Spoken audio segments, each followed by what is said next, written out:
Hello and welcome to Dysfunctional Dialogue. This is part 2 for Do It for the Story with Mike Esposito. We get a little bit of Brian Smith coming in there as well, picking up mid-conversation right where we left off. Enjoy. Have fun. Oh, it's so classic. So we were in McHugh's. What happened was we all got dressed up, and you were like, people aren't going to be dressed up. I'm not getting dressed up, right? But we all had costumes on, the group that went down there, and we get there. And you see everyone there in the bars now all dressed up for Halloween. You're like, oh, man, I got to do something. You're like, guys, hang on. Stay here. I'll go into the bathroom. Don't let anyone come in. And you go into the bathroom, like, what the hell is he doing? I love the fact that he still doesn't know what I'm going to say. I love that. You come out of the bathroom in nothing other than your tidy whities. And that was your Halloween costume all night long. You walked around in your tidy effing whities all night long for Halloween. I have no memory of that. That's unbelievable. Wow. No memory of that. That's unbelievable. How do you walk around all night long in tidy whities and have no memory of it? with like legs that were no bigger than this. Well, yeah, well, that'll happen. Oh, man. Yeah, that was incredible. I couldn't believe you were doing that. You thought you were always unabashful. But thank you for that. I have no memory of that. And this is what I meant when I was texting you. I'm like, I don't recall any of that. And even now, having said it, you don't recollect it. Zero memory. Wow, that's amazing. That's amazing. That should have been a night your video camera came out, Mike. Yeah. John's like, that's so amazing that you are so stupid that you have no record. No, do you have any memory at all? In fact, it's not amazing at all because we were all smashed like every night there. You know, I mean, it was a lot of drinking that we did, so it really is not a surprise at all. I do remember this. My buddies would always bring the story up. He's like, before you were the bartender there, you were being obnoxious at the bar. You were being really drunk, and one of the remember the Buff State guys were bouncers there. Vaguely, yeah. And he's like, they came up and they grabbed you, and you like pulled away from them, and you're like, "Fuck you!" And you started getting like, I couldn't take them on, and they were about to kick your ass, and you pulled your pants down, so you're standing there naked, and you're like, "Okay, you want to fight? You got to fight me naked." And he's like, they're like, pull your pants up and just behave.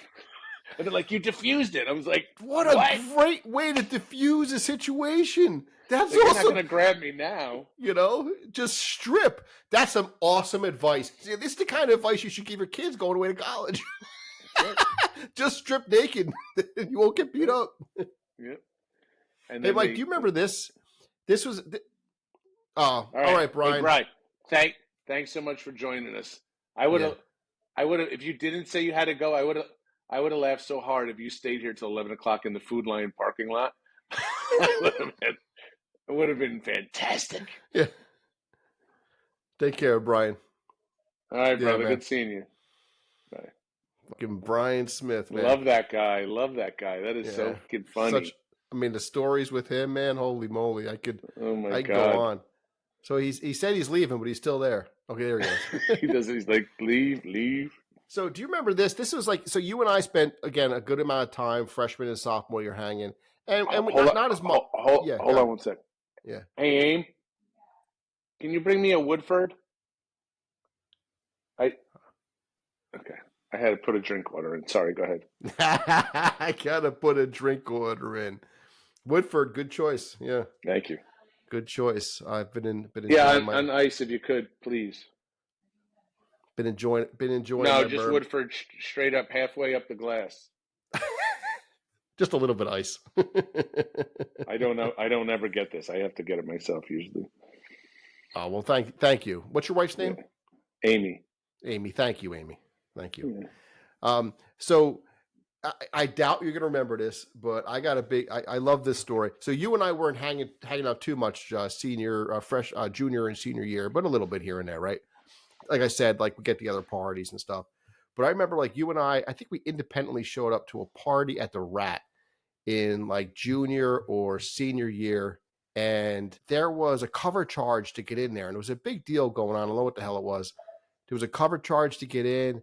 And you and I, we didn't feel like paying the cover charge. So I think I had said to you, hey, Mike, come with me this way. So we we went into the other door, which is the cafeteria door. Can I finish it? Yeah. I would have never remembered this. Like, this is how you're opening up drawers. Yeah. Nice. Nice. That have been shut. So we went into the cafeteria because I had a job at the cafeteria. I did too at one point. Yeah. And we found our way in the cafeteria and we like climbed through like the dishwashing window or something to get in. It was the tray window where you slide the trays in. We slide the trays in from the cafeteria into the dishwashers out there. Yes. We jumped in and pushed our way in, and we walked in the back way by the bathrooms. I love that you remember that. That's right. And see that? I don't remember a lot, but I would have never recalled that story ever. Yeah. Because we did that just to get into the rat, because Tammy was the bartender. Remember Tammy? Yes. Yeah, vaguely. Yeah. She still looks exactly as good as she looked in college. Really? Oh, good for her. Oh, my God. And good for everyone around her. Right. Remember, she was like the bartender, like, oh, Tammy. Yeah, no shit. Wow. So I got another story. So there was, when Tommy and I lived together, and it was Christmas, and we didn't have money to get a Christmas tree. And, of course, I mean, you don't have to preface everything with, like, we were drinking. Well, anyway, we were drinking, and we're like, I got to get a Christmas tree. What are we going to do? So we get in, somebody had a car. Maybe I had a truck, and we drive to the front of the cafeteria on campus, and there's a pine tree, and I had a saw in my car. We cut down the pine tree in front of the cafeteria. That's awesome. Throw it in our car. The one that's like right there in front on the walkway. Throw it in our car, bring it back, and put it up, and then we have we put beer and beer bottles or whatever like stupid kids do. And then there was a big announcement, like everybody wanted to find out who cut the tree down. I mean, I think it was like 1 or 2 in the morning. And it was like a big thing. We're like, oh, we're fucked. And like nobody ever knew. We're like, okay. Got away with it. That's awesome. I have a similar story to that, and I wanted to tell it with Brian on, but he's trying to call me. I'm not picking it up now. Because I'm hanging with Mike. That's right, baby. But I can't hold this one any longer because I love it, and it's a perfect dovetail to the one you just said, and that is freshman year. We were it was first semester, so we were in that room that was down the hall from you, and look, you try to get every last scrap out of that thing. So it was around Christmas time, and they were going to have a Christmas lighting contest. So we're like, we should probably enter that. You could win like $50 or something like that. Or it was a good chunk of money anyway for college kids at the time. I'm like, we should enter that. I'm like, well, we don't have any lights. So one night leading up to Christmas, Brian and I are roaming around campus, and we happened to be in front of the campus store. Well, the campus store wasn't open. It was late. So we did the next best thing. We took all the lights from in front of the campus store, like all the lights that were decorated in the area. And there was a lot of lights. I mean, I don't know, 1,000 lights. There was a lot of lights. And the dorm room windows were like, what, a 4x4 or something? I had a 4x6 or something. Right. And it was not a lot of area. So, oh man, Brian's coming in for it. It's perfect. Brian, I'm about to tell the story of the Christmas light story. He's taking us through Food Lion. You're killing me. That's awesome. Welcome to Food Lion. Keep telling the story, but let's enjoy this shopping trip with Brian Smith. So Brian and I. Don't hang up, Brian. We want to travel through the whole store with you. Yeah. We want to go through the store with you. Oh, Brian, look, there's a sale there, right there. You gotta grab those. All right. Go ahead. Finish. Yeah. So he's so distracting. Look at Brian.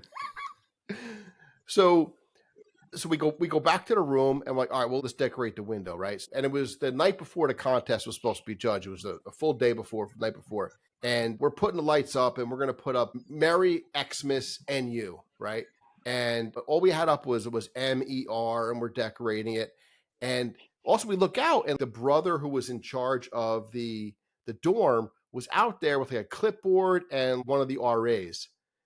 And I leaned out the window. I'm like, hey, what's going on? Oh, we're judging the contest right now. No, that's tomorrow night. The judging is tomorrow. Well, we're busy tomorrow night. Hang on, wait a second. I go run downstairs. I'm talking to him. Like, what are you doing? We're only got a little bit up here. Oh, well, we'll just take into consideration what you have. I'm like, we got mayor. It says mayor. Mayor? And I must have said mayor to him like a dozen times. It says mayor. How are you going to judge mayor? Right? And like, well, I'll tell you what, we'll go around the other side of the building, look at the other windows, we'll judge, and we come back to the other side, have some other decorations up, and we'll judge you. I go back upstairs, I'm incensed. Meanwhile, it's their Christmas lights from their store that we stole. And I'm more pissed at them, right? I tell Brian, and he was like equally pissed as well. And we Thank you, dear. So we decide to, hey Brian, you got to kill it, man. I'm getting an echo now and stuff.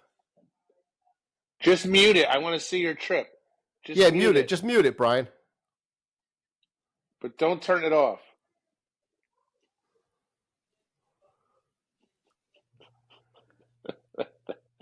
I mean, I could probably just cut that track out, frankly. All right, so we where was I? So Mayor. Yeah, so right, Mayor. I go upstairs and Brian. I was telling Brian was equally incensed by this. We're like, fuck it. We grabbed like that 1,000 lights and we took it and we smashed it up against the window, but we left MER in there. So you have Mayor and all of this other shit on the window, all these lights. And then we grabbed the strobe light. And you might remember there was like off-white curtains. We closed the curtains, we turned the strobe light, and it was flashing up against there. So this obnoxious garbage trash pile of lights with a flashing strobe, Mayor, as they came back around to judge it again. We had it done. You had a win. We should have won. You kidding me? It was hysterical. We won the story part of that night. That is great. Yeah. So you guys definitely know my Harry story, right? Oh, so I actually had that on. I wrote down some things to talk about. I would like you to share that, and then I have a little added flavor that you might not even know about from the time. So I've been telling the story. Harry and I were pole vaulters together. So when I got there freshman year, I was a pole vaulter, he was a pole vaulter, and we joined the track team, and that's how I met him. Yeah. So I also had the camera. He knew I had the camera. I videotaped everything. When he got into his crazy stage with Mike, he came to me and he said, this is what we're doing. We built a barrel for 2. We're going over the falls. We want you to document it because we know you have the cameras. I'm coming to your apartment at 2 a.m. You have the rugby van, the Green Pig rugby van, which we bought for like $20. We're going to stick the van in there. I need you to help me secretly roll it through. You're going to stick the vessel in there, the boat in there. The barrel. We're putting the barrel in the van, and we transported it to Three Sisters Island that night, rolled it in the bush. Because they wanted to be the first tandem to go over to Niagara Falls together. Correct. Yeah. And he said to me, I said, where do I go? He said, you have to go to the Canadian side because I've studied the currents for a long time. And if you're over in the Canadian side, the current is going to pull us over to the Canadian side because if we go over to the American side, we're dead because there's all rocks there. Yeah. So the current, as we push up, be over there at 8 a.m. Okay. I call Eddie. I call Chris and I'm like, the shit's going down. Yeah. And we're going to videotape it. Get over there 8 a.m. and I zoom in and I can see like this big. And the videos, you can see the video on YouTube. If you can see the video that I sold to the news stations that I took. I sold it to them after they got saved. So anyway, video, 8 a.m. There it is. We wait. We see it hit the water. Now it's this big. And you see it not come over to us. It goes right to the American side. Yeah. And all of a sudden it stops. And we're like, holy shit, they're on the American side. They're going to die. Now we can't tell what's going on. But all of a sudden what we can see is the barrel lift up and go over the falls into the mist. And then we're like, holy, they're dead. Yeah. We get in the cars, we go down the Maid of the Mist, and they're pulling the barrel out. And this is in the news footage too. And there's nobody in the barrel. And we're down there and we're like, well, they're our friends, where are they? And they're like, cops are like, they're probably wedged under the falls. And then on the cops' radio, you hear, we got them. They're hanging on to tree limbs up above the falls. And we're like, holy shit, they lived. So what happened was the barrel went to the wrong side. Surprisingly, he didn't study the currents well enough. And the barrel filled with water, they had to bail out. And just as they bailed out, they grabbed onto tree limbs and were stuck in the current. And they got to get rescued by like a helicopter or fire departments. and they pulled him to safety. Yeah. So I love that story, and I love that you were part of it, and I love that you have videotape of it, and I love that's available somewhere. I gotta find that. You gotta send me that link at some point. I really want to see that. Just YouTube Harry Daredevil. Niagara. You'll see it. That's fantastic. And I remember you saying, and I maybe I conflated this with something else, but I remember you had said something like when they pulled the barrel out, it was in pretty good shape. But then when they showed it on the news, it was all beaten up and shredded and had like the cops like took sledgehammers too because they wanted to dissuade others from doing it. I mean, that's nothing I remember. The cops didn't do anything like that. Oh, okay. We got down there right as they were pulling it up. All right, then never mind that. I thought that's. But when you look at how they made this barrel, you can immediately tell that they were holding oxygen tanks. They were holding, as they're falling off of waterfalls, Niagara Falls, they were going to hold an oxygen tank. So when they landed, they could keep breathing. What? That's beautiful.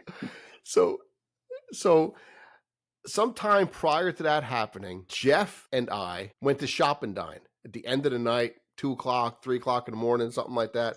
And Harry's younger brother, Oscar, came in. And I'm enjoying my steak and cheese, and we're talking. Oscar sat down with us. We're having a conversation, a good time.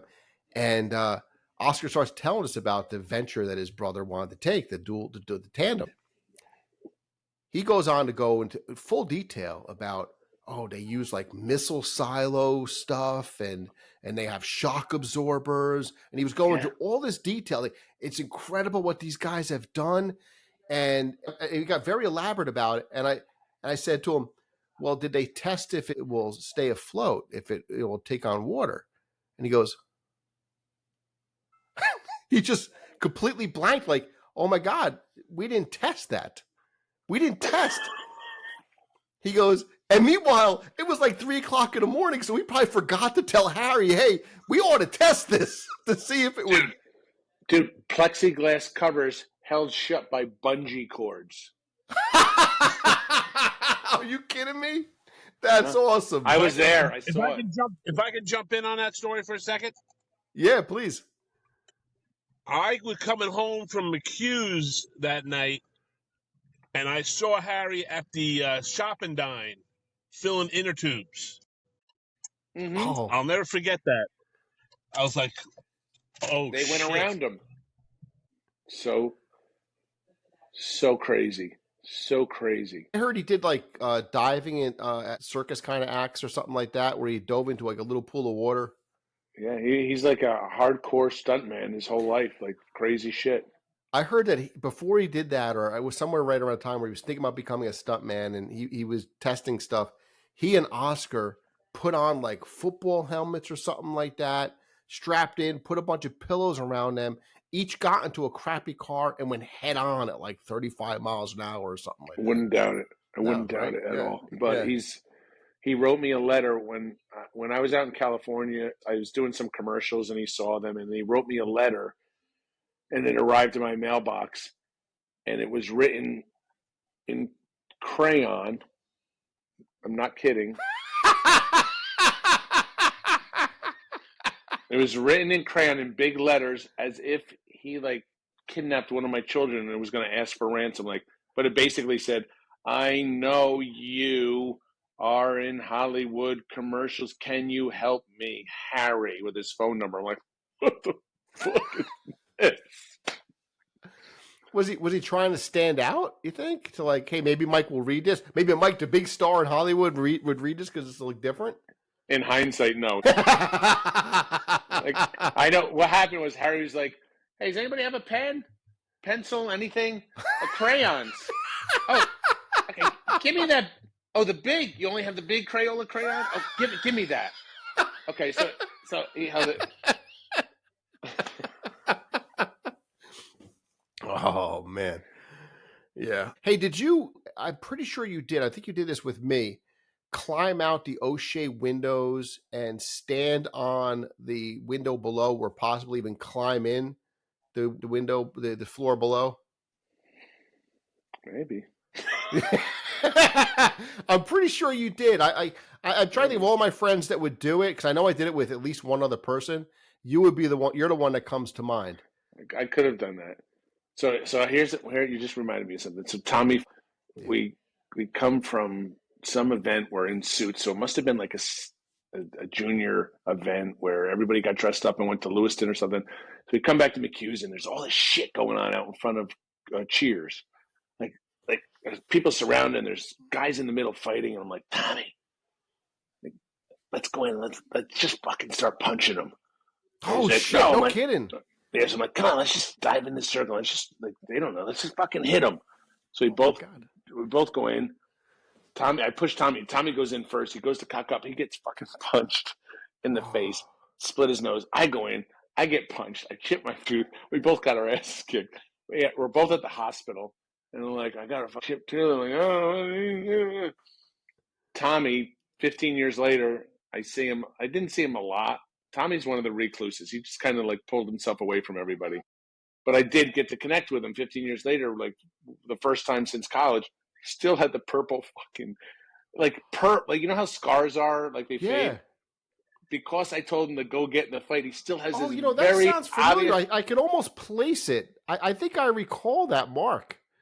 Yes. It's because of But that. it's so funny because you guys weren't fighters. I mean, no, that was not your thing at all. No, for you to go and do that, stupid, right? And you were both. I mean, I was thin. I mean, you guys were not like big guys. I mean, you have height. You got height, yeah. right? That's all we had. I mean, we never got in fights, but for some reason that night we're like, let's go. No, you would rather get naked and get into a fight. You'd rather strip in front of a strange man than get into a fight. So I say to this day, it's like, oh, that was the worst decision of my life. It's like, oh, jeez. Yeah, no doubt about it. That is brutal. Yeah. Oh man. Let's see what I got here. Let's see. So Brian had reminded me about how this guy Mike, he would well, yeah, but I'm thinking this way it'd be easier for me to tell if I do decide to post it. I can just say, So this guy Mike, he would always say and do things that were out there, and didn't ever seem like he was purposely doing it to be out there. He was just kind of out there. Yeah, he was out there. Yeah, he was out there. Yeah. Let's stick with the prepositions. Cut. All right. I just showed you the text that Brian sent me before, and I was giving him some instructions about. He goes, "Thanks, director." Like, come on. I just want it to be easy. I want it to be good. It takes if these things are ugly like that, with whole thing with Brian, that's an editing effing nightmare, man. I mean, that's just a mess. I don't know what the hell I'm going to do with that. So, but whatever. I don't care. It's a good time. Right. But we were talking. I forget what happened. We were talking about gross things and stuff like that. And he had like he was I don't know. He had a chain in his hand, and you were definitely there. So it was some kind of it was like a silver chain you put on your neck. And you know him, he was like unabashedful. He'd walk in, he'd be fucking naked. We're like, come on, put some clothes on. We don't want to see you naked, And he took this chain and he started rubbing it around his crotch. He literally wrapped it around his testicles and his penis, and it was like squeezed a little bit. It was rubbing like, what are you doing? Get the fuck out of here. And he goes, doesn't matter, you don't like that? Well, how about this? And he took the chain and he dropped it in his mouth. And it was before showering, to be clear. So it was a rank, stank chain. Yeah. That is great. Well, I remember this. Yeah. This is what I remember of him doing. He would be in his robe. Remember his robe? He was of course. The red robe. The classic red robe. And robe. I remember him going, my freshman year, he'd be like, hey, look at this. You got to try this sometime. And he'd open his robe. He'd like, and he'd fart. And then he'd go, oh, it smells so good.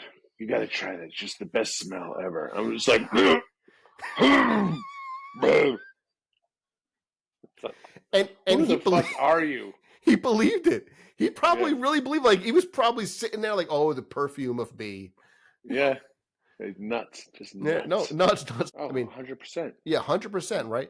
He played rugby with us for 4 years, and he was at the parties. John, he was like, he would do the craziest shit ever. Like he was one of the guys that he wasn't big, but he was insane.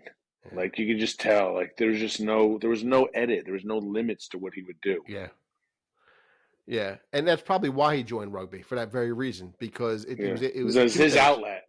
Yeah. Yeah. Because that guy, he needed an outlet for sure. 100%. So I'm going to tell this story like this, right? That guy, Mike, this is not the one I'm talking to here. This guy, Mike, he was with a woman. It was a one-night stand in his room. While he was in there in mid-intimacy, he gets a knock on the door. And it turns out his girlfriend was at the door. His girlfriend was at the door. So he says, well, do me a favor. Could you just wait downstairs for me?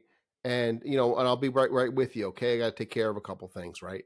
And he looks down the hallway and he sees me and Brian and this other person. I forget who it was. He asks us, could you help me with this situation? We took this girl down and the other guy was talking to him. And meanwhile, he had a full rager going on. And this other guy literally took his hand and slapped it. I know what you're talking about. The drawer, you just opened the drawer with that slap. I figured. Now I know. Yeah, you remember that story? I forget who that guy was. So you remember that distinctly now, right, Mike? Yeah. So I didn't remember any of it until you did the dick slap, and that was. Yeah. And who slapped it? Who smacked it? You did. I did. You did. Yes. See, this is the problem with my mind, John. Yeah. I remember the story, but I didn't know I did that. God, tell me more. I feel like an old man with Alzheimer's. I come and go. I'm like, hi, dick slapping. It was me. That was me. Oh, yeah.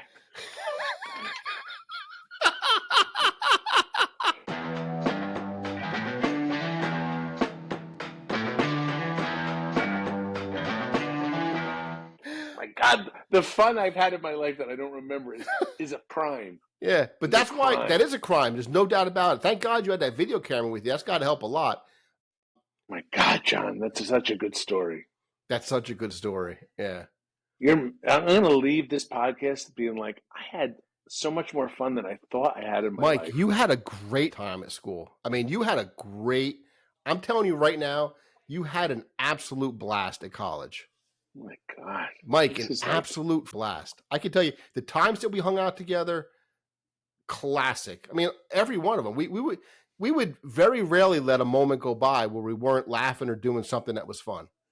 I know that. I mean, those 4 years were just the best years of my life. Right. I mean, of course. And amazing. I'm sure that when you were hanging out with all those other guys, that it was the same shit. I'm sure you guys were always looking because guys are just dopamine, yes, right? Exactly. Right? It's like, oh, this is just fucking awesome. Right. Just like right now, this is a dopamine. Yeah. Trip, for sure. Yeah.